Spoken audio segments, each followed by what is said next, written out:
प्यारे बच्चों, अध्याय 14 विद्युत धारा के रासायनिक प्रभाव को कंटिन्यू करते हुए हम आगे पढ़ेंगे। आज हमने अपनी पिछली वीडियो में पढ़ा था क्या द्रव विद्युत चालन करते हैं, हीन चालक और सुचालक के विषय में पढ़ा था बच्चों।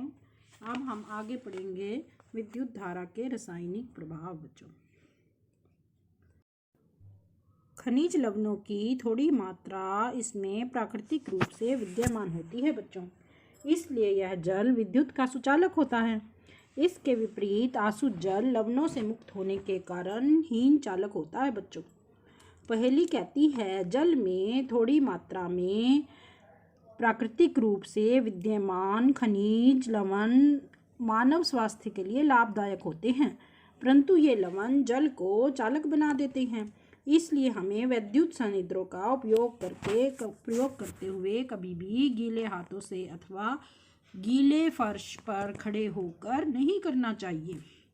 हमने देखा कि जब साधारण लवण को आसुत जल में घोला जाता है तो यह उसे अच्छा चालक बना देते हैं। वे कौन से अन्य पदार्थ हैं जो आसुत जल में घुलने पर इसे चालक बना देते हैं? आइए पता लगाइए। इसमें एक चेतावनी है बच्चों, अगले क्रियाकलाप को केवल अपने अध्यापक, माता पिता अथवा अभिभावक अथवा किसी वयस्क व्यक्ति की देखरेख में करिए, क्योंकि इसमें अमल का प्रयोग सम्मिलित है बच्चों। क्रियाकलाप 14.5 करेंगे। बोतलों के प्लास्टिक या रबड़ के 3 स्वच्छ ढक्कन लीजिए। प्रत्येक में लगभग 2 चाय के चम्मच के बराबर आसुत जल भरिए। एक ढक्कन के आसुत जल में कुछ बूंदे नींबू के रस या तनु हाइड्रोक्लोरिक अम्ल की मिलाइए। आप दूसरे ढक्कन के आसुत जल में कास्टिक सोडा या पोटेशियम आयोडाइड जैसे क्षारक की कुछ बूंदें मिलाइए। तीसरे ढक्कन के आसुत जल में थोड़ी सी चीनी डालकर घोलिए। परीक्षण कीजिए इन विलयनों में से कौन सा विलयन विद्युत का चालन करता है, कौन सा नहीं। आपको क्या परिणाम प्राप्त होते हैं? विद्युत चालन करने वाले अधिकांश द्रव अम्लों, क्षारकों तथा लवणों के विलयन होते हैं बच्चों। जब विद्युत धारा किसी चालक विलयन से प्रवाहित होती है तो क्या वह उस विलयन में कोई प्रभाव उत्पन्न करती है? तो बच्चों, अब हम पढ़ेंगे विद्युत धारा के रासायनिक प्रभाव। कक्षा 7 में हमने विद्युत धारा के कुछ प्रभावों के बारे में सीखा था। क्या आप इन प्रभावों की सूची बना सकते हैं? जब विद्युत धारा किसी चालक विलयन से प्रवाहित होती है तो यह क्या प्रभाव उत्पन्न करती है? आइए पता लगाएं। क्रियाकलाप 14.6 करेंगे बच्चों। इसके लिए 2 बेकार सेलों से सावधानीपूर्वक कार्बन की छड़ें निकालिए। उनकी धातु की टोपियों को रेगमार से साफ करके इन पर तांबे के तार लपेटिए और उन्हें एक बैटरी से जोड़िए। इन 2 छड़ों को हम इलेक्ट्रोड कहते हैं। कार्बन की छड़ों के स्थान पर आप लगभग 6 सेंटीमीटर लंबी लोहे की कीलें भी ले सकते हैं बच्चों। ये देखिए बच्चों, इसका चित्र दिखाया गया है। कार्बन की छड़ ली है, धातु की टोपी लगी हुई है, 2 कार्बन की छड़ ली हमने और ये जल है। जल से विद्युत धारा प्रवाहित करना।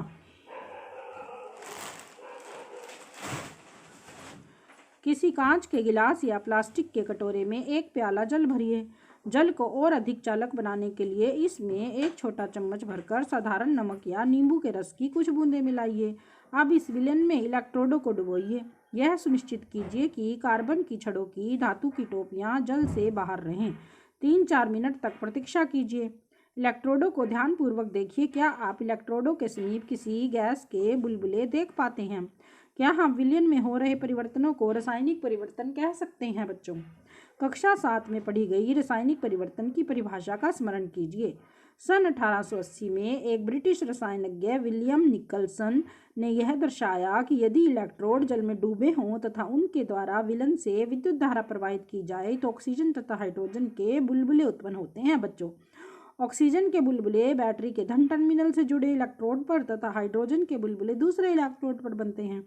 किसी चालक विलयन से विद्युत धारा प्रवाहित होने पर रासायनिक अभिक्रिया होती है। इसके फलस्वरूप इलेक्ट्रोडों पर गैस के बुलबुले बन सकते हैं। इलेक्ट्रोडों पर धातु के निक्षेप देखे जा सकते हैं। विलयनों के रंग में परिवर्तन हो सकते हैं। यह रासायनिक अभिक्रिया उपयोग किए जाने वाले विलयन तथा इलेक्ट्रोडों पर निर्भर करती है। ये विद्युत धारा के कुछ रासायनिक प्रभाव हैं बच्चों। बूजो ने यह परीक्षण करने का निश्चय किया कि क्या कुछ फल एवं वनस्पतियां भी विद्युत चालन करती हैं या नहीं।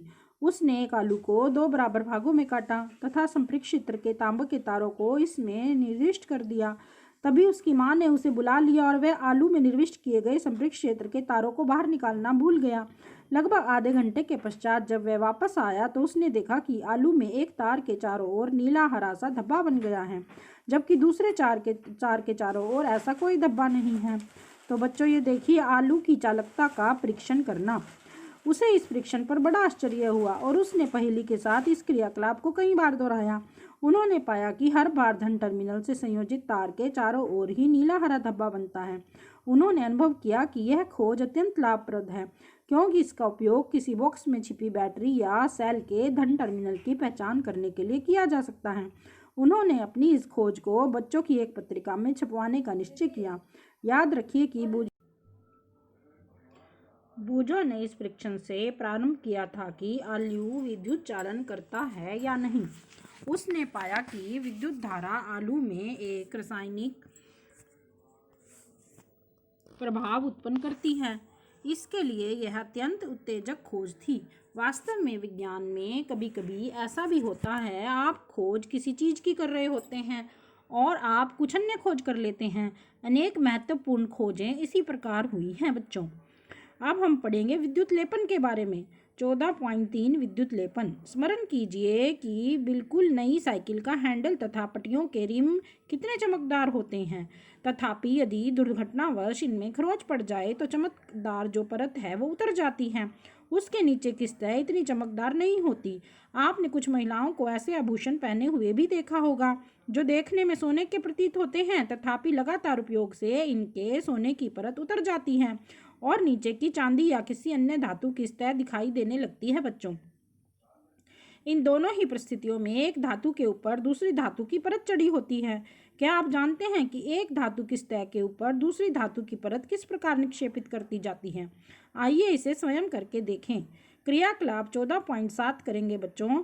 इस क्रियाकलाप के लिए हमें कॉपर सल्फेट की लगभग 10 गुना 4 सेंटीमीटर साइज की तांबे की 2 प्लेट चाहिए। किसी स्वच्छ तथा सूखे बीकर में 250 मिलीलीटर आसुत जल लीजिए। इसमें चाय की 2 चम्मच भरकर कॉपर सल्फेट घोलिए। अधिक चालक बनाने के लिए कॉपर सल्फेट विलयन में कुछ बूंदे तनु सल्फ्यूरिक अम्ल की डालिए। तांबे की प्लेटों को रेगमार से साफ कीजिए। इन्हें पानी में धोकर सुखाइए। तांबे की प्लेटों को एक बैटरी के टर्मिनलों से संयोजित कीजिए और उन्हें कॉपर सल्फेट के विलयन में डुबोइए बच्चों, जैसा कि चित्र 14.7 में दिखाया गया है। ये देखिए बच्चों, कॉपर सल्फेट का विलयन लिया है, तांबे की 2 प्लेट ली हैं और उसमें से विद्युत धारा को प्रवाहित किया गया है। परिपथ में लगभग 15 मिनट तक विद्युत धारा प्रवाहित होने दीजिए। अब विलयन में से इलेक्ट्रोडों को हटाइए तथा उन्हें ध्यानपूर्वक देखिए बच्चों। क्या उनमें से किसी एक में कुछ अंतर पाते हैं? क्या आप इस पर कोई परत चढ़ी देखते हैं? इस परत का रंग कैसा है? बैटरी के उस टर्मिनल को नोट कीजिए जिससे ये इलेक्ट्रोड संयोजित हैं बच्चों। पहेली कहती है, विद्युत लेपन के क्रियाकलापों को करने के पश्चात पहेली ने इलेक्ट्रोडों को आपस में बदलकर क्रियाकलाप को दोहराया। आपके विचार में इस बार वह क्या प्रेक्षण करेगी? जब कॉपर सल्फेट विलयन में विद्युत धारा प्रवाहित की जाती है तो कॉपर सल्फेट कॉपर तथा सल्फेट में वियोजित हो जाता है। संत कॉपर बैटरी के रिम टर्मिनल से संयोजित इलेक्ट्रोड की ओर आकर्षित होता है तथा उस पर निक्षेपित हो जाता है।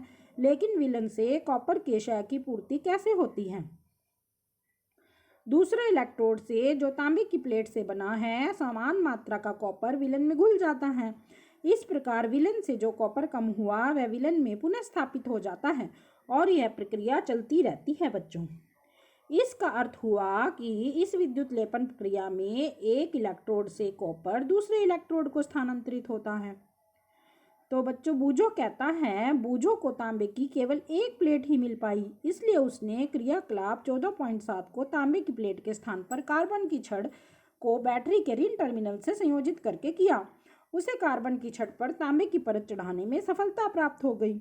विद्युत द्वारा किसी पदार्थ पर किसी वांछित धातु की परत निक्षेपित करने की प्रक्रिया को विद्युत लेपन कहते हैं बच्चों।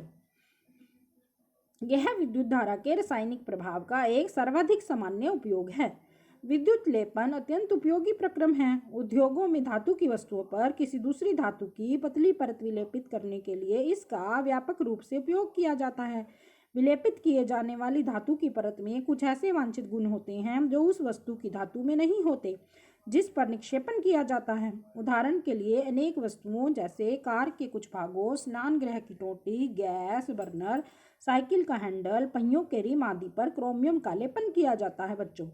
क्रोमियम चमकदार दिखाई देता है, यह संक्षारित नहीं होता, यह खरोंचों का प्रतिरोध करता है। तथापि क्रोमियम महंगा है तथा किसी पूरी वस्तु को क्रोमियम से बनाना आर्थिक दृष्टि से व्यवहारिक नहीं होता बच्चों। इसलिए वस्तु को किसी सस्ती धातु से बनाया जाता है और इस पर केवल क्रोमियम की परत ही निक्षेपित कर दी जाती है। आभूषण बनाने वाले सस्ती धातुओं पर चांदी तथा सोने का विद्युत लेपन करते हैं। ये आभूषण देखने में चांदी या सोने के प्रतीत होते हैं, लेकिन वास्तव में अपेक्षाकृत बहुत सस्ते होते हैं। ये देखिए बच्चों, कुछ वस्तुएं दिखाई गई हैं जो विद्युत लेपित हैं। खाद्य पदार्थों के भंडारण के लिए उपयोग किए जाने वाले टीन के डिब्बों में लोहे के ऊपर टीन का विद्युत लेपन किया जाता है। टीन लोहे से कम क्रियाशील होता है, इस प्रकार खाद्य पदार्थ लोहे के संपर्क में नहीं आते और खराब होने से बच जाते हैं बच्चों।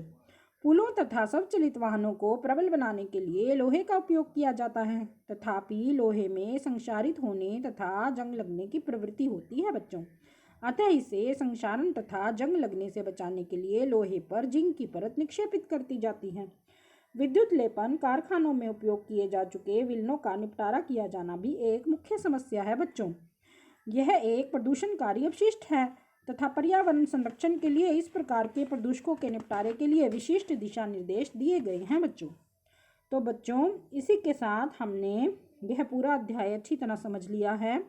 मैं आशा करती हूँ आप इसको अच्छी तरह समझकर याद भी कर लेंगे। धन्यवाद बच्चों।